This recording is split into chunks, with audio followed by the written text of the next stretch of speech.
ఊరికే చాలా చాలా న్యాచురల్ యాక్టర్ అండి అంటాడు. యాక్షన్లో రకాలు ఉండవు. న్యాచురల్ యాక్టింగ్, కామెడీ యాక్టింగ్ ఉండదు. యాక్టింగ్ ఇది యాక్టింగ్. కాకపోతే ఏమన్నానంటే కోట శ్రీనివాసరావు నటిస్తే న్యాచురల్గా ఉంటుంది అని.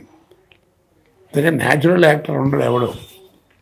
న్యాచురల్ నా ప్రకారం ఎక్కువ అవి ఎక్కువ ఉంటాయి. అవును. ఏంద్రా ఇప్పుడు ఇట్లా తగినవేంద్రా ఏమిటంటే అది గ్యాప్ వచ్చేసింది. అందులో కెమెరాల్లో ఫిలిం ఉండలేదు. ఫిలిం ఉండలేదంటే ఏమిటి, సరే ఏదో టెక్నిక్ పెరిగింది అది చేయొచ్చు. ఇప్పుడు అక్కడ ఉండలేదని డైరెక్టర్లు ఏంటంటే ఇప్పుడు ఏం సార్ ₹1 కోటి మిగిల్చాను నేను, ఫిలిం లేదు ఇక్కడ అంటాడు. కానీ 70 రోజుల్లో చేయాల్సిన సినిమా 110 రోజులు అంటారు. మరి ఆ 30 రోజులు 40 రోజులు ఆ ఖర్చు ఎవడిస్తాడు? ఒక్కొక్కసారి 6 సార్లు 7 సార్లు తీస్తారు.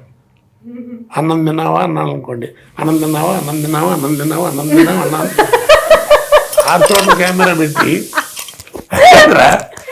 6 చోట్ల కెమెరా పెట్టి 6 సార్లు తీస్తాడు. ఏ సాటు ఉంటాడు సినిమాలో? ఒకటే సాటు కదా ఉంటుంది. కెమెరా వాడు ఆ కెమెరా మనకి విసుగురాదు. తిరుపతి నీకే చెప్పేది కాదు, అనిపించదు. ఏమైంది తీస్తున్నాడు, ఏ సాటు ఉంటుందో తెలియదని విసుగుంటదు. వాడు అవతల వాడు తిన్నాను తిన్నాను తిన్నానని ఈ షాట్లకి సమాధానం. నేను పాట పాడుతుంటే ఎన్ని సార్లు తిప్పించిండు బాపు తిరుపతి, మామూలు కాదు. అంటే సినిమా టెక్నిక్ నేను అది వేరు. ఇప్పుడు టీవీలో ఎట్లా వచ్చిందంటే సాజు కొడదాం అనిపించింది, చేయి తెచ్చామనుకో అంతే, కొట్టాడు కొట్టాడు కొట్టాడు కొట్టాడు కొట్టాడు అని టీవీలో చూపిస్తారు, 100 సార్లు చూపిస్తారు. అది వేరు, అడ్వర్టైజ్మెంట్గా వేరు, ఇది టేకింగ్ కదా. అలాగా తెలుసుకోవాలి. అన్నిటికంటే నటుడికి ఎంత కష్టం.